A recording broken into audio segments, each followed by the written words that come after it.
This is Talk with T podcast episode 2. Today we have a new guest. Let me just remind y'all of a couple of things. So the point of this podcast is for me to bring on my friends, dope people that I meet in the community that I feel like they deserve a spotlight on them. Like, you don't, and I'm not saying that this young man doesn't have all these accomplishments, but what I am saying is maybe for that person that never really gets recognized or they're overlooked, it's for everybody. In that space and there, in that time, whatever episode we on. But anyway, today I have with me somebody very important to me, guys. This is my brother, my little brother, because I'm the oldest, even though he forgets it a lot. I'm the oldest. But anyway, this is Reverend Jonathan Waldon. Yo, what's up, man? And he has came. Hey. Yo, thank you so much for allowing me to be on the Talk with T podcast and a chance to chop it up, and then to be the second guest. Yes, second guest. That's a big deal, you know what I mean? But I'm important just a little bit. But I'm happy to be on, man, and I can't wait to chop it up with you. I'm glad. Now, y'all, me and Jonathan get up every week, so. Yeah. Literally. This should be very easy. But anyway, okay, you already said your name, but can you tell us who you are? Like who you are as a person? Yeah, so she actually said my name. So my name is actually Jonathan Waldon without the rev, okay? But if I had to kind of like just say who I was just in 3 particular words, first of all, I'm a father. The love of my life is my man by the name of JD. Number 2, I would say above everything else, I would just say really kind of advocate. Because I believe if I can get into some spaces where the conversation can be held, like I want to have it. Right. So whether that's from church, whether that's from, I'm embarked this mental health journey because of you. Just even being a father, just, even with social justice, if you're going to listen to me talk, I'm going to talk about it, and let's raise questions about it.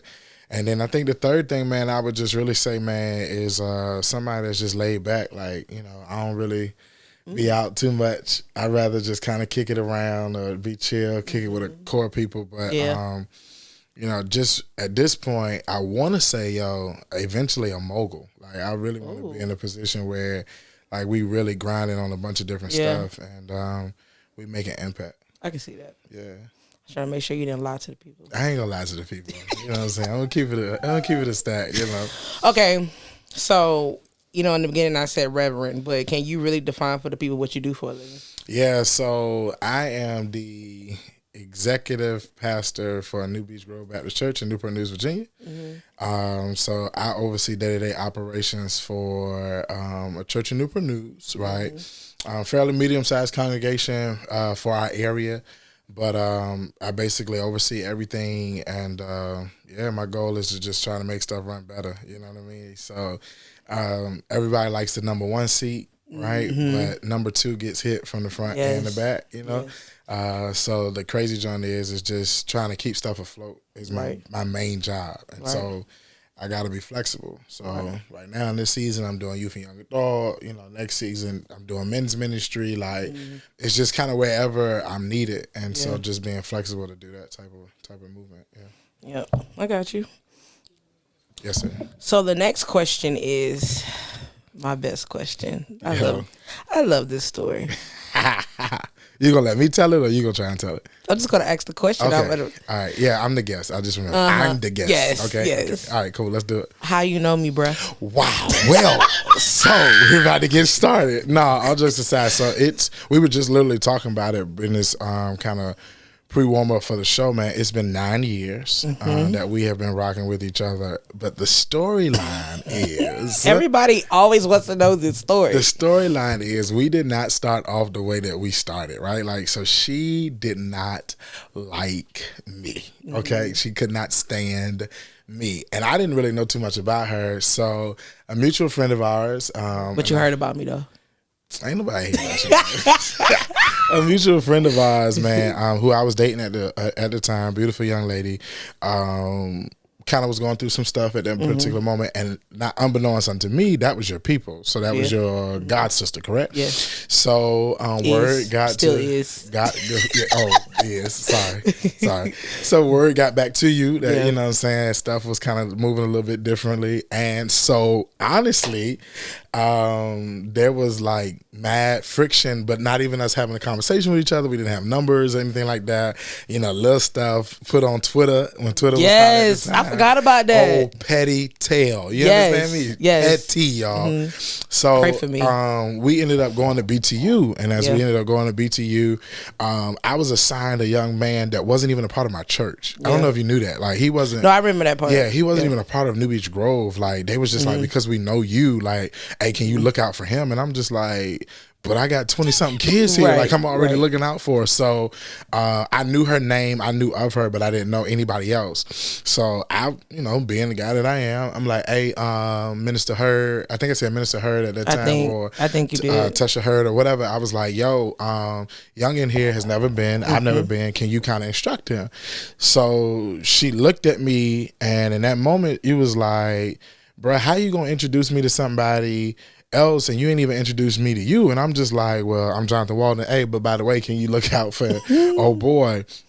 So she told old boy to go to the group, and then she was like, yo, I don't like you. And I was like, man, you don't know nothing about me. Like, I don't care what you don't like. I don't really care about that. And so from that moment, literally, while they was in that group, you know, we kind of sat in the corner for like about 15 minutes, and she told me her displeasures, right? Yeah. And I was just like, yo, I'm going to keep it a stack with you. If you really talk to me, like, you'll really hear what it is. The next day, I think we went to lunch in the Nasty Calf at Virginia State University. Bro. And we sat there for about an hour. We did. And from that point forward, literally that day, from that point forward, we started rocking, and 9 years later, man, we are the closest of friends, you know what I'm saying? So it was weird, but a lot of times, yo, it started out with adversity. It started out like, she not liking me. I didn't know nothing about her, so I can't really not like somebody I don't know. But it's because of what you heard. And I think that was from the lens of somebody who was hurt. Right. And at the end of the day, regardless of the relationship me and Shorty had, she was hurt. You know what I'm saying? So when it got to you, you're hearing it from the lens of somebody who was hurt. And, you know, we just been rolling ever since. And let me add, I did rock for my god sister. I came most hard. Definitely. She was ready to fight and everything. You know what I'm saying? I was. And knowing she went to Hampton Christian, they can't fight. Stop it! Knowing they can't fight in the Christian public schools, but I mean Christian private schools, but for real though, like, you stood to me because I think even she was there that year. Yeah, she was. And as she was there that year, of course we weren't talking, we weren't dealing with each other, and you were still adamant about like, yo, I know her, you know what I'm saying? And that's how I kind of rocked out. And ever since then, you know what I'm saying, brother-sister relationship, and I have been a true brother. True. Yes. Lord. And I have been a true sister. You've been a true sister. So we just been rocking ever Which since. is funny, y'all, because it's funny that we're taping this now, because 2 days ago we were fighting? It wasn't 2 days ago, but it was definitely last week. Yeah. Definitely. And so, which brings me to the conversation I kind of want to have today. Let's talk about it. Because anybody that knows us knows that me and Jay rock hard together. Like, it's weird. It's crazy. It's only our loved ones really truly understand. Yeah. But the reason why I'm bringing this up is because I think this also speaks to the why me and you have always been cool. Because in my first conversation with you, you know I was speaking the truth. Like, this is how I really felt. Yeah. And one thing I know about you after knowing you all these years, I know how much you appreciate openness, honesty, the truth. Yeah. And I think that within us, we've always been that way. Yeah. I can count on my hands literally how many times me and you have been at it, at each other. I don't think we haven't reached 5 yet. No, we haven't. So, but I think it comes from that first place when you meet me and I'm like, yo, before we even get into this, oh, how you doing? You know, all that common stuff. I don't even like you, bro. Yeah. And you like, what? Right. And I'm like, let's talk about it. And I gave you everything that I felt. I didn't hold back on nothing. Which in that space, I also learned, and there's no shade to Shorty because we love her still. Yeah. And we thank her because, you know, her. If it wasn't for her, we wouldn't be here. Right. But it also taught me that there's always 3 sides to a story. His side, her side, and the truth. Yeah. Like, and from that, because the focus of our conversation after we got rid of all of that, we started building on whole different things ministry wise. Yep. And from there, it's been a beautiful journey. Yeah. So with that being said, we got in an argument last week over miscommunication. And what we were talking about before we started rolling is what do you think, I don't know how to ask this question either. How do you fight with somebody that you really, really love and you really care for?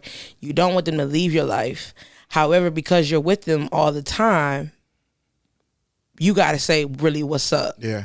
But how do you do that? How do you fight effectively with your sibling / best friend, whatever the case may be? I mean, and just throw in significant other. I mean, it could be whatever. Yeah. So to that point, you know, the first thing that you said, you know, our issue was miscommunication, right? And so with it being miscommunication, you know, I think the biggest thing, and which was big for me, was that at the end of the day, there is another day to get this thing right. Right. So cool. Like, you know, words were shared, things was passed on, but the next morning, the biggest thing for me was at least trying to dead what could continue to keep eating at our friendship and our relationship. Right. And that was just me being a bigger person and saying, yo, I'm wrong for this. Like, I acknowledge this. You know what I'm saying? Let's keep it moving. I think the biggest thing about, there's going to be disagreements. There's going to be issues. There's going to be things like, you know, you just don't really rock with that a person does. Right. I mean, I remember one of our, you know, disagreements was over a song. That was our first argument. Yeah, and that was over the perspective of a song. And so, of course, I can be a jerk and continue to keep going, you know what I'm saying? But I think that's the thing, man, knowing the truth and really kind of honing in on that truth and being your authentic self. The backside of it is I believe, like, real friendships can really run through some stuff. And as they run through some stuff, because my pledge and my vow is that I'm your friend, that I'm not going to allow this joint to eat up to the point where we can't move forward, we can't move on, this and the third. Right. So it's wild, and I'm going to just stay true to who I am. Like, I was reading, I study Proverbs every month. Proverbs 11 speaks about this whole piece about lying and telling the truth. And really it says, though, like, when you give truth, like, it has the potential of saving things. Like, it has the potential of keeping things, like, instead of a lie or instead of hiding it, where it really has the potential of causing more damage. Right. And I think oftentimes, because we're so concerned from a sociological standpoint of how people are really going to respond when I say what I got to say, but if I vow that you my peoples, like, you got to be able to eat this joint. So if you and I can talk about, oh, you know what I'm saying, like, hey, I support you with this idea, da da da da, or, oh, you know what I'm saying, like, this your favorite rapper and I'll go with you here. I also got to be able to eat when I have to say, yo, that's whack, like, I don't like that, and be okay, because again, the goal in friendship is for us to continue to build each other up. Right. It's not for us to make the other person be myself. Right. And I think that's the biggest issue. Yeah. Like, yo, oftentimes we're trying to make people be the people we want them to be, and that doesn't work like that. Yeah. I know that I can be a jerk, right? I know that I can be cold. A big one. I know that I can be, I know this is Christian-like. So at the end of the day, I know how I can be. Yes. And the problem is I can't make you feel less because I feel less, right? I can't make you nonchalant because I'm nonchalant. Or I can't make you move quick to a resolution just because I'm going to be like, yo, I'm not going to feel this, but I want to know what the resolution is. Right. Accepting a person for who they are and just dealing with it. But I think the problem is we rock with people so much and we're not truthful. We're not. We sweep stuff under the rug. Yeah, like, you know, we're not truthful. And then when it really becomes an irritant and becomes an issue, and when it comes out, it's like, oh, I ain't know you really felt like that. And it's because I ain't never said nothing from the jump. Right. You know, and I think to effectively fight is to have an end in mind that for real, I ain't even looking at this as no fight. I'm just really trying to get off my chest what I feel. And then, like, yo, let's keep pushing. But I think our emotions, sometimes not being truthful with people, is what gets in the way. And now we have a bigger mess on our hand because maybe I didn't say everything that I was supposed to say. Or maybe, you know, like I just really was just like, whatever, but it's bothering me. And so. Well, then let me ask you another question off of that. What do you consider a friend? And what do you consider a brother / sister? Yeah. That you consider, like, as your own? So I'm gonna keep it a stack with you. I don't know if I had to break it up. It's a lot of people we cool with, Right. right? Friendships are essential to the soul. No, I'm playing, but it literally, if I call you a friend, I need to be in a place, in a position where I'm real and raw with you, and you can be real and raw with me. You know what I'm saying? Like, at the end of the day, and I'm gonna just bring, you know what I'm saying, our producer in here. You know what I'm saying? Me and Daddy, we cool, right? And I remember specifically that it was going through something at one point. Hey, bro, I'm here for you. It's because I'm cool with him. Right. I don't look at him as an associate. I don't look at him at the time, you know, when he was working for us. I don't look at him as just an employee. Right. This somebody I rock with and I'm cool with, right? Now, at the end of the day, do I expect for him to be like, yo, Jay, Yeah. if he's at a breaking point, sure. Yeah. But we're not friends to the point, to the position where he'll just be like, hey, bro, man, you know what I'm saying? Like, life hard. You know, he may not give me that. Right. But my true friends will be like, yo, Slim, I'm going to be honest with you, man. Like, I'm check to check. Or, you know what I'm saying? Like, this relationship is really... It's more intimate. It's more intimate and opening up to a point, into a position where I'm able to see your scars. You know what I'm saying? It's one thing, again, and I'm just using him because he's in a room. It's one thing if I walk up on Daddy, I'm like, bro, you ain't yourself today. That's observation. Yeah. It's a whole nother thing when the intimacy is to a point where it provides communication. Right. Now, friends, again, like I said, is them people, man, that, again, in my perspective, can handle your truth, and then you can also handle theirs. At the end of the day, if I only got your ear, but I can't dig into your tail, I'm not your friend. Yeah. Like, just real talk. Like, if I can't prove and show where you're wrong at, I'm not your friend. Right. And a lot of times we have a lot of people that's rocking with us that just got our ear. You know what I'm saying? But they don't have our tail because we don't trust them that much. Right. Now, the brother-sister joint, you know what I'm saying, that's And really... let me stop you there, because the reason why I'm bringing this up is because for many people that are in this area in the 757, I don't think it's just a 757 thing, but I'm going to say 757. We, especially in the church world, you my brother, you my sister, yo, that's bro, that's sis. And y'all know that's a whole different conversation. Yeah. But it's not even that, for real. It's just the word the that key people stuff. say. Yeah. So that's why I'm asking you to define what that is, because it's so many people walking around here. And I'm not saying I haven't done it before. Yeah. But there's so many people walking around here that, oh, you my brother, you my sister. What does that mean? Yo, so honestly, I'm going to go deeper. That person that's my bro has me in their heart. Right? Like, don't get me wrong. Like, again, friends is an openness, is communication. But when I say, like, that's my bro, their intentions for me, it goes a little bit deeper. And it's not because of what they can get out of me or anything like that. But it's just the fact that, yo, they carry me in their heart. Like, they got mad love for me. And that's not questionable. Right. And my challenge is to what you said. It's a lot of us saying, that's my bro, that's my sis. And I think culture has made it acceptable for us to use those terms. But to be honest with you, a lot of people aren't our bro and sis. No. I mean, the reality is like, we don't know that much about them. We don't know, we won't eat with them, or we don't go out with them. Right. Let alone, and I'm just keeping it a step, we don't pray for them. Right. So my thing is we call a lot of people certain things, but the reality is they're not that, because if they were, not what's in public or on the gram or whatever the case may be, but what you do behind closed doors is what's really valuable and what's really key. Right. When I had my apartment, you remember I changed my coat closet to my prayer closet. Yeah, you did. Within the last year of me being there, and anybody that really went in there, and everybody did not go in there, but there were names up on it, right? So I would have like prayer requests that people would be hitting me on, and then I would have like just a set list of people that I would pray for. Right. You know, and they didn't necessarily have a specific, order, whatever the case may be. They were just on the wall.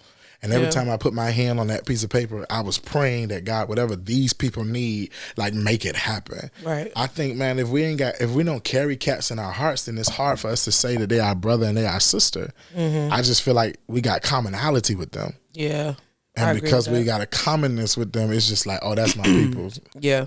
But so I want to know how your process goes. Yeah. when you can use me for example, or use somebody else, whatever the case may be.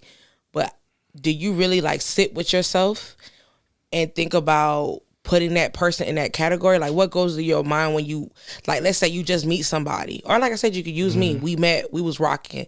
How did you make the decision piece? Like, oh, this is my sister.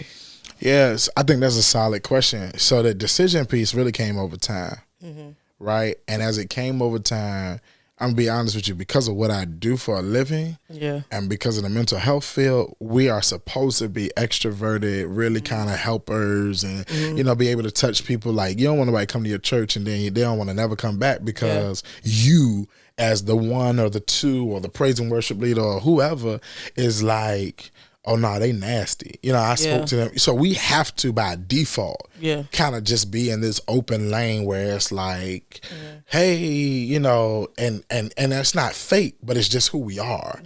But over time, man, and I think over time presents experiences. You know what I'm saying? Like, so I think for me, one of the spaces for me, and this was before even getting to the space that I'm alluding to, was just being in a bad position or being in a dark place. You know what I'm saying? So I was going through something, right? And I may have been hesitant, but I was just like, hey, yo, I need to talk to you about this. Or you popped up and you like, yo, what's going on with you? Like, this don't look like who you normally are. I think that's sometimes just getting to a place where the consistency of people you end up trusting, because again, people are consistent in who they are. Right. So I think, you know, when we step to somebody, like, we step to them already knowing what our intentions are. Right. But I think some stuff that's just mad organic. Like, I didn't come to you, you know what I'm saying, looking for this, I ain't looking for that. Like, it's just organic.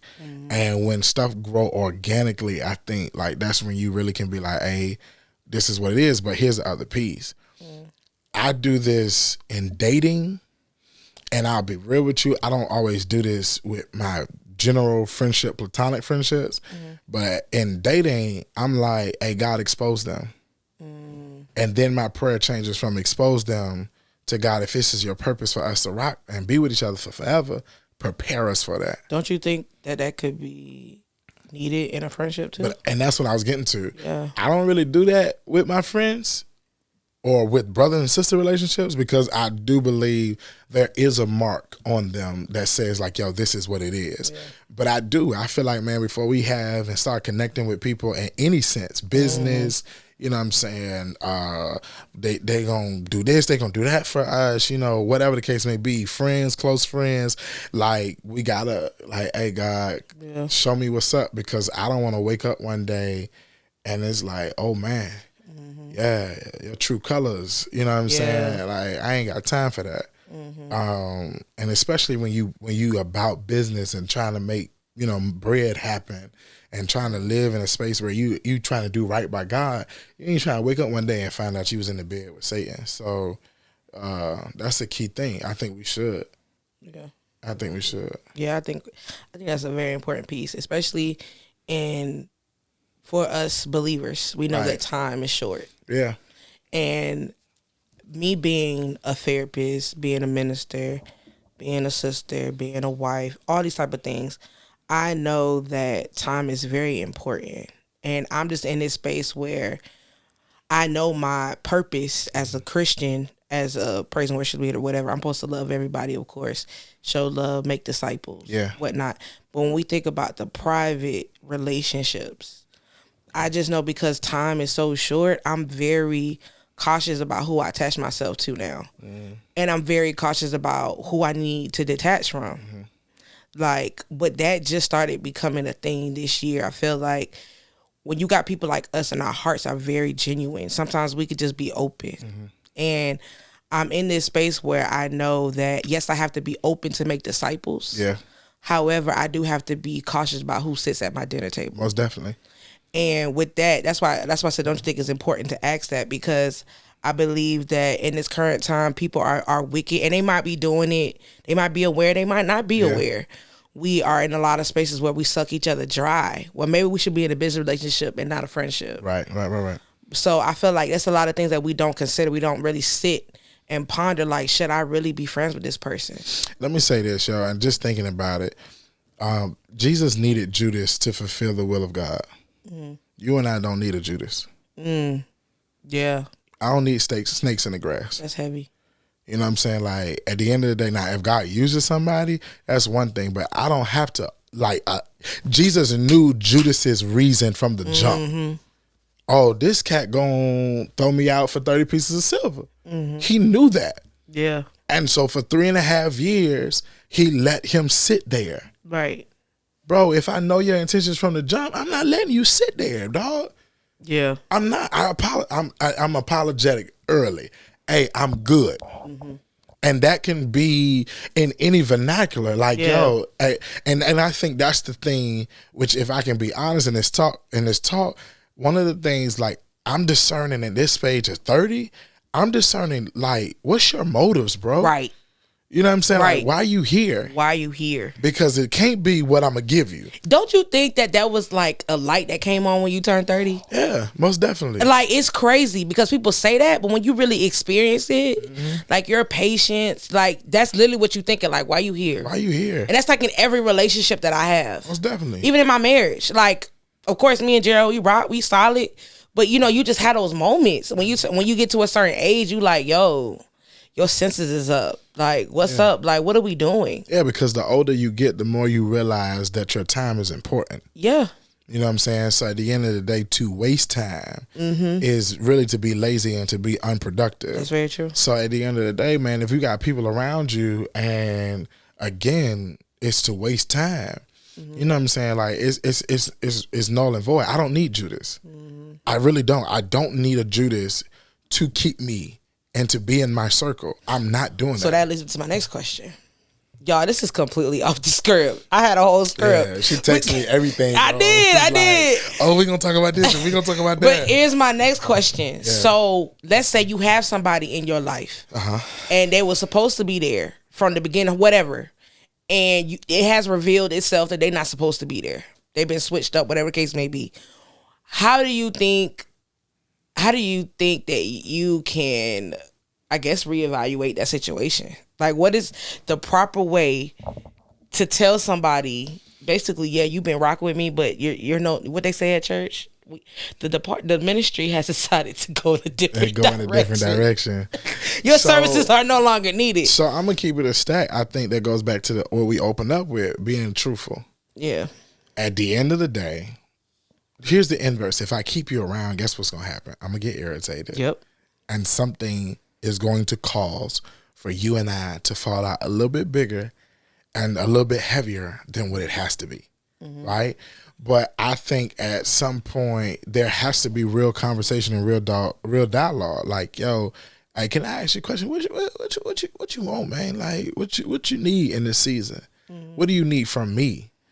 And then if it's me, hey, I don't know if I can give you that. Yeah. Because this is where I am, or this is what I'm working on, or this is where my focus is, right? So at the end of the day, I think that's a vital thing, man. Like, if you don't have those open and dialogue conversations, you're going to end up keeping something a little bit longer. Let me put it to you like this. So, like, I knew I needed some work done on my brakes, right? But I kept putting it off. It got so bad where I just didn't need brakes. I had to do something to my rotor. Yeah. It was affecting what it was on like a larger scale. Yeah. Ended up costing me more money, costing me more time. Then at the end of the day, they wouldn't have passed my car because of my rotor. Like, it's a cycle of things that was the issue. When we keep people in that basically have either worn out their welcome, they have really succeeded and they're exceeding their time, then at the end of the day, it's opening up a door for some stuff to kind of happen down the road. Yeah. And it's just like, yo, dang, I should have really let you go back in 2005, but because I kept you, but because I did not shift the dynamics of our relationship and being honest, like, hey, you know, I'm kind of moving in a different season, different space. No disrespect to you, no disrespect to what we used to do together. Yeah. But where I am now, Slim, I really can't do that. But I also feel like a lot of blow-ups wouldn't be that bad if people were doing that, because I feel like a lot of us do not do that part right there. Yeah. Having the conversation. Yeah. Most of the time in our generation, we just, what they say, switch up. that means you just start ghosting. Yeah. Don't say nothing, like that be the problem. Yeah. And I think we do that because of several different reasons. One of them that we don't want to be honest. Right. We don't a lot of us don't like confrontation. Right. We don't want to deal with it. Yeah. And maybe we've never been taught how to like really have conflict in a healthy way. Well, no, because let's be honest, man, our peoples really, and if we talking about like generations, right? Mm-hmm. So our peoples, we're 30, so that means our peoples would be somewhere between the range of 50 to 60s, right? Which then their peoples, which is our grandparents, are somewhere between 70 and 80s. Mm-hmm. Let's be honest, the people that we have grown up as Uncle So-and-so and Nene or whoever the case may be, they've been rocking with for about 50 plus years. Mm-hmm. So they have already gone through a cycle of weeding out or separating from, but we've never seen that process. Right. Right. And so because we've never seen that process effectively and efficiently, we then do it our own way. Yeah. And it's really kind of like ripping a Band-Aid off, or it's like, you know what I'm saying? And so it becomes nasty.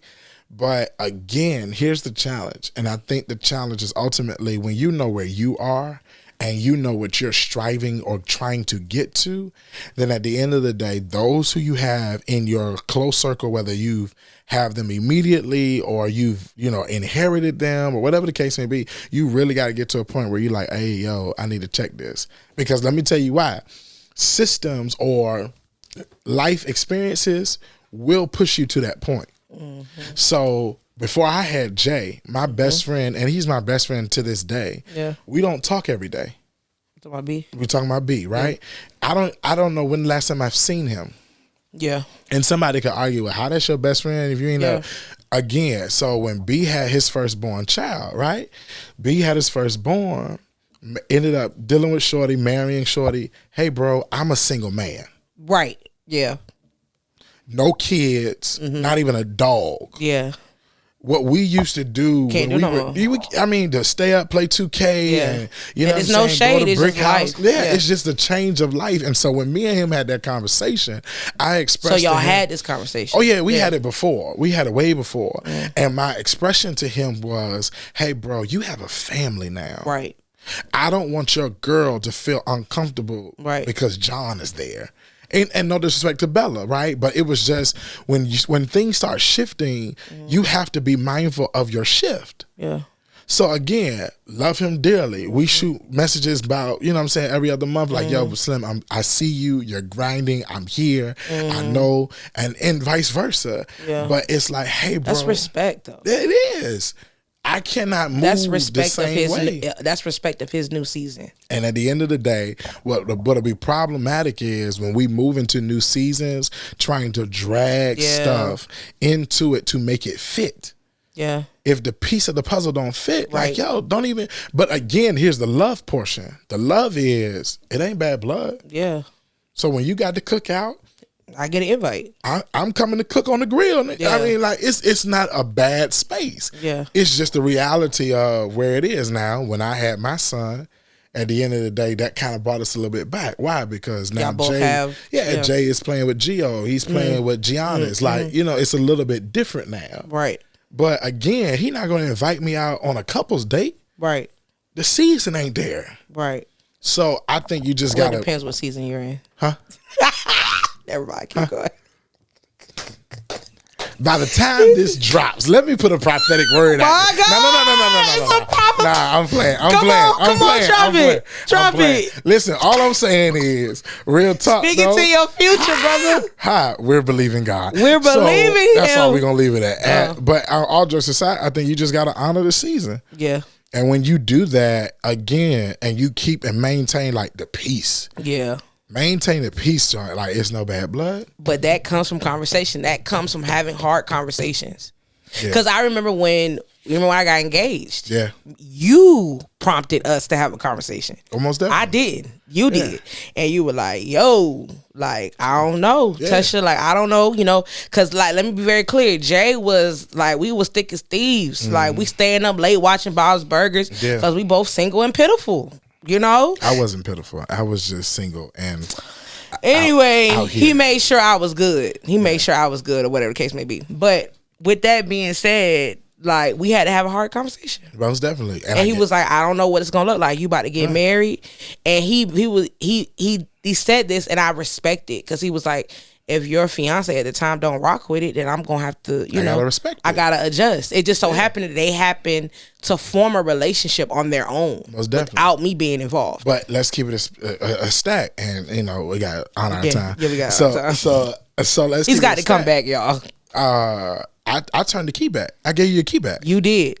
Because Jonathan had a key to my house. Yeah, I gave the key back, right? And this was when y'all were dating. He didn't even propose yet. Right. When we was like rocking real. Y'all was rocking real tough, and it was moving into that vein. I gotta honor the seasons of where my people is. And if I trust God, if I, you know what I'm saying, remain loyal, remain faithful, like I'm always here, the door will eventually open up again if it's meant to be. That, you know what I'm saying, you'll be in that space with the people you need to be with. But I think that's why you're still here, because the fact that he knew that, and y'all had your own conversations. Most definitely. Like, we all a family unit now, so it's like nothing ever happened. But it's the fact that you took a pause and was like, yo, if I gotta move a certain way, I'm gonna move a certain way. Yeah. So because again, the biggest, and I'll say this, I was listening to a joint last night, kind of doing homework on the porch about honor. And I mean, honor is big. And I think now in this season, especially this season for me, it's just like, yo, bro, like, let me honor. I got to honor what this is. Honor who's over it. Honor where you are. Honor. Just let me honor it. And at the end of the day, wherever the chips is going to fall, it's going to fall. But if I show up honoring, and at the end of the day, there's never a question like, are you dishonoring me? You know what I'm saying? So that's where it was. This is crazy. There's so many things I can say, but we can't. But as we wrap up, because we didn't do none of the stuff I planned, give me a word for this current generation. Give me a word. Well, if you have your Bibles, turn with me to Genesis. I'll just keep it in the vein of what we kind of been talking about with friendships, talking about brotherhood, sisterhood, just talking about who we really rock with at the end of the day. This is what I say. At the end of the day, I believe God sends people into our lives for a particular reason. Do not try to make somebody stay longer than what they should.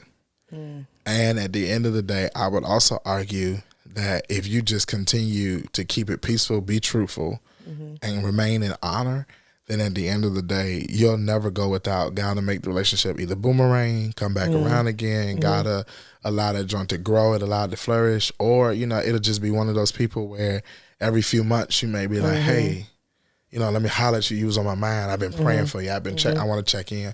But I think, again, and I'll say this, I don't know if we can honor God with a whole bunch of people in our lives. That's heavy. So I think we got to have a select few. And we go from there. My God, Jay. Yep. Appreciate you for having me. Well, it just kind of went fast, y'all. But that's episode 2. We're going to come back at y'all. So I hear this in the spirit, y'all. I'm going to ask him live. Ooh. So, Jonathan, yes. Would you be our co-host for season 2? For season 2? Uh-huh. Are we in season 2 now? Season 1. Season. Okay, yeah. But nah, I love to, man. I think that'll be good. That's your genuine response? That's my genuine response. Y'all heard it, right? Dope. All right. Yeah. So he'll be back. He'll be back, y'all. Do I get a t-shirt? Yeah, we're going to get you a t-shirt. All right, appreciate it. I'll be back. All right, we love y'all. Thank you for watching us. Subscribe to us. And we'll be back with episode 3. This is Talks with T Podcast. Bye, y'all. Let's get it.